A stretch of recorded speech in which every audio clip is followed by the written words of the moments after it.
हिमाचल प्रदेश के पूर्व मुख्यमंत्री एवं नेता प्रतिपक्ष जयराम ठाकुर ने कांग्रेस नेता राहुल गांधी द्वारा अमेरिका में चीन को लेकर दिए गए बयान पर तीखी प्रतिक्रिया व्यक्त की है।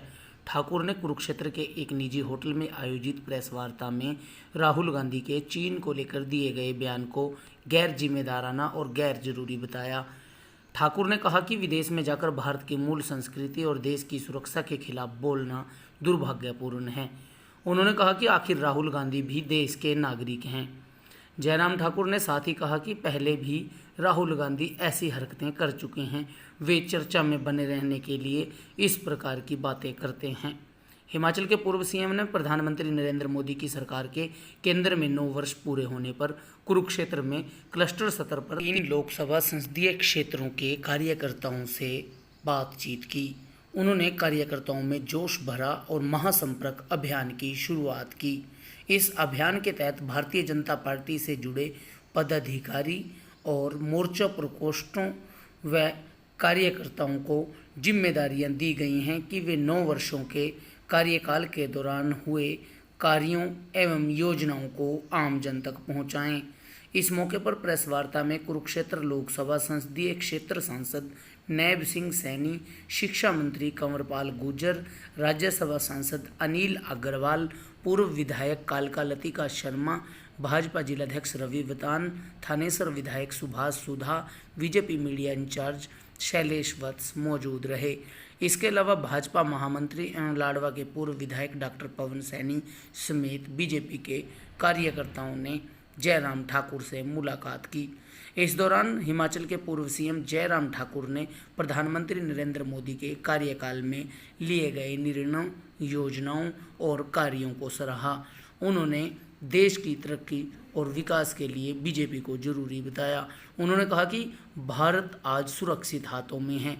उन्होंने कहा कि भाजपा का सशक्त होना भारत की मजबूती को दर्शाता है। जयराम ठाकुर ने पत्रकारों से बातचीत में दावा किया कि जिस ब्रिटेन ने भारत पर 200 वर्ष राज किया, आज भारत उससे बड़ी अर्थव्यवस्था है। जैसा कि हमारे सांसद महोदय जी ने आपके सामने बड़ा जो दुर्भाग्यपूर्ण है, आखिरकार देश के नागरिक हैं। सत्ता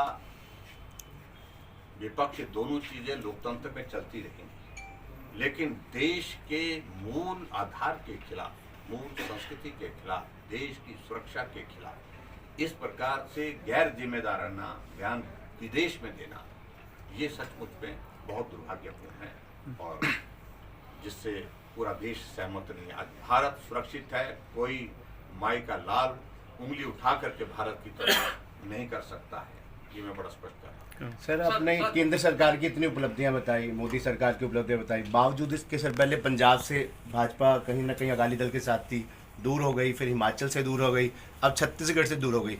तो ऐसे में 9 साल की उपलब्धियों को जनता के बीच में लेकर जाना एक बड़ी चुनौती नहीं होगी? और इसी के साथ इसी से जुड़ा हुआ सवाल है, इसी में जरूर कहना चाहूँगा, आज का विषय बहुत स्पेसिफिक है और मैं समझता हूँ कि हम बहुत सारे विषयों पर इस तरह से नहीं जाएंगे, लेकिन लोकतंत्र में चुनाव हार जीत चली रहती है। देश आगे बढ़े, प्रदेश आगे बढ़े, ये एक लक्ष्य होना चाहिए। हमारे सामने एक लक्ष्य ये है और हिमाचल के संदर्भ में मुझे सिर्फ इतना ही कहना है कि 0.9% से अंतर रहा।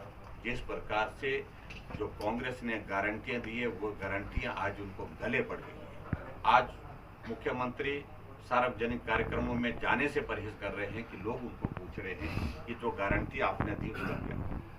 सारी चीजें एक तरफ छोड़ करके मैं इतना जरूर कहना चाहता हूँ, हिमाचल प्रदेश में विकास की दृष्टि से कोई कमी नहीं रही और कोई इशू गवर्नमेंट के अगेंस्ट नहीं था, लेकिन फिर भी उसके बावजूद हम लोकतंत्र का सम्मान करते हैं और ऐसे में कुछ issues all of a sudden ऐसे क्रॉप अप हुए जिसके कारण चुनाव प्रभावित हुआ। इन सारी चीजों का जिक्र करना है। सारे मामले में मुझे सिर्फ इतना ही कहना कि FIR ऑलरेडी वहाँ पर लॉन्च हुई पड़ी है, इन्वेस्टिगेशन की प्रोसेस चली हुई है और मुझे लगता है कि अब उसमें इन्वेस्टिगेशन की प्रोसेस जब चली हुई है तो हमें इंतजार करना चाहिए इन्वेस्टिगेशन की प्रोसेस को कंप्लीट होने। सर, इतनी सारी उपलब्धियों के राहुल गांधी जी बहुत ज़्यादा बोल जाते हैं और बहुत उत्साहित हैं अभी कुछ वजह से, और जिसके लिए मैं सिर्फ इतना ही कहना चाह रहा हूं कि बहुत बड़ी निराशा होगी 2024 में जब चुनाव होगा।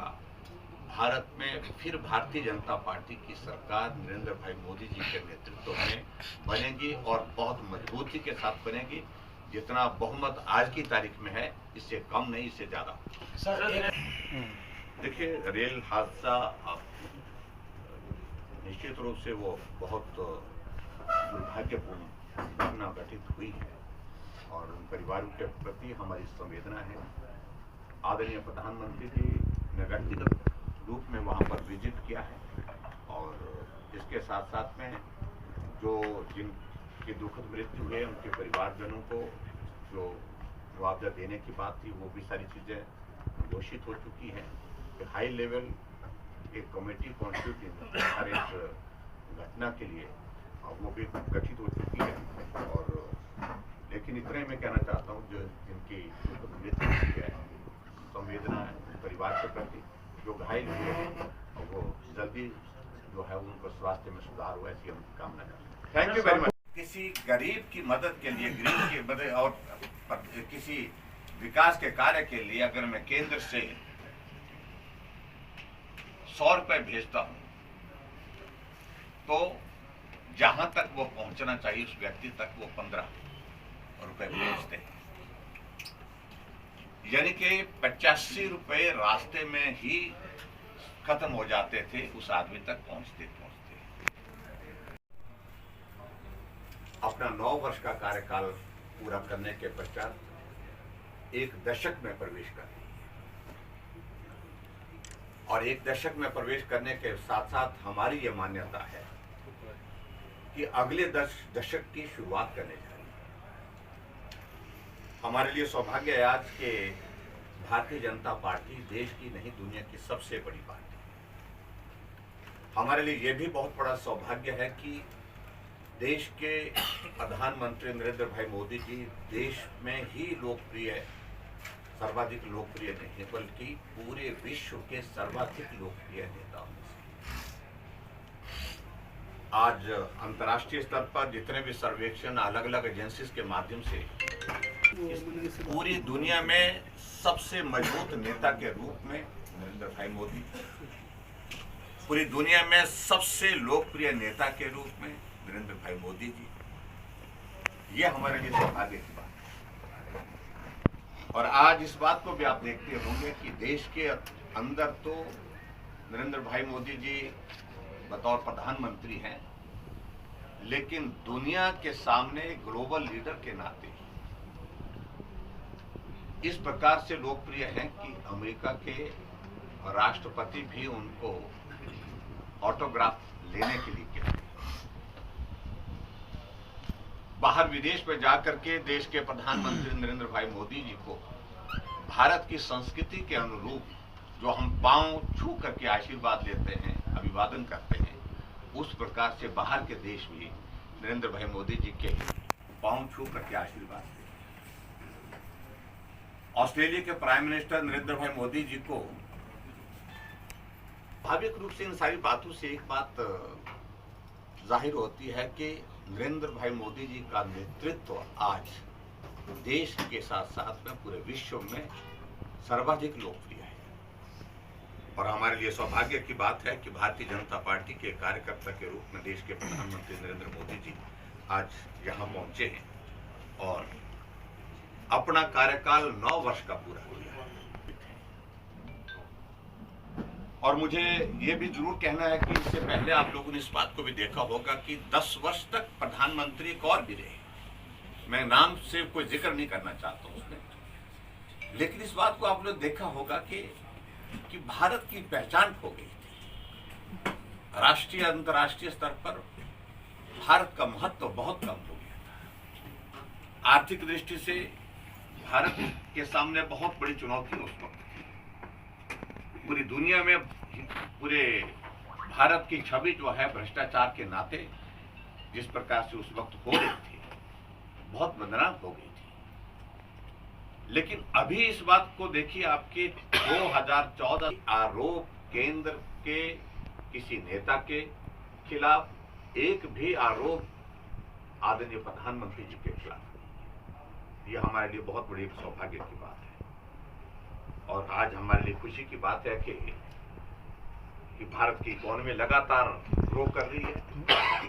भारत एक जमाने में आर्थिक दृष्टि से 11वें 12वें नंबर पर था और आज हमारे लिए खुशी की बात है कि भारत की इकोनॉमी आज 5वें स्थान पर आ गई है। और हमारे लिए और भी खुशी इस बात की है कि जो देश ब्रिटेन हम पर 200 वर्षों तक शासन करता रहा, हम उससे भी ऊपर चले गए। वो 6ठे नंबर पर आ गए और हम उनसे ऊपर चले गए। तो ये भी एक अपने आप में एक संतोष का एक भाव देती है निश्चित रूप से। और ये तभी संभव हो पाया जब देश को एक मजबूत नेतृत्व नरेंद्र मोदी जी के रूप में मिला। मित्रों, आज के इस पत्रकार वार्ता में विशेष रूप से मैं जिक्र करना चाहूंगा इस 9 साल की कार्यकाल की इस अवधि में, इस काल अवधि में भारत ने बहुत सारे डेवलपमेंट के जो काम किए, भारत के अंदर जो डेवलपमेंट के कार्य हुए, प्रधानमंत्री जी के नेतृत्व में एक नहीं अनेकों जिनका जिक्र करने में बहुत